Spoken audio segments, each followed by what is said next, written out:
Does the White House have a response to the court case that prevented your shutdown rifts going through? Does that take away the president's leverage to end the shutdown? I'm so glad you asked, because I have a very strong response. This is another far-left partisan judge who was smacked down by the Supreme Court in July for ruling on this exact same thing.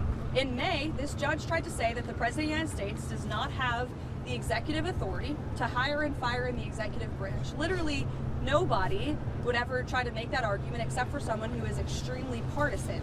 And of course, the Supreme Court rejected that ruling in July, and they said, no, the president does have the ability and the legal authority to fire people from the federal government. That is a responsibility of his job as the head of the executive branch. And so you have the same judge going back to the bench and ruling on the basis of politics. We are 100% confident we will win this on the merits of the law, and these layoffs are an unfortunate consequence of the government shutdown. We are now on day 16 of this Democrat shutdown. Democrats just voted again for the 10th time to keep the government closed and to keep the American people hostage. And we're seeing the consequences of it every day. We've had thousands of flights delayed and canceled. Air traffic controllers, TSA agents continue to work without pay. The president tapped into tariff revenue to keep WIC money for women and infants and children going out the door. The president, it found a creative solution to keep the troops paid.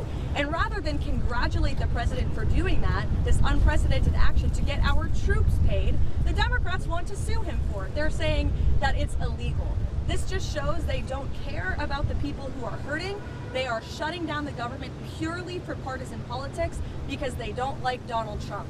And the only people that are suffering from that are federal government employees who are being laid off from their jobs, who are not being paid for their jobs, our military, our federal law enforcement, and the American people who can't catch a plane with holiday season coming up because flights are being delayed and canceled. Democrats need to do the right thing.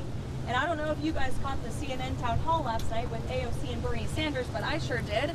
And it's very clear that they are now the leaders of the Democrat Party.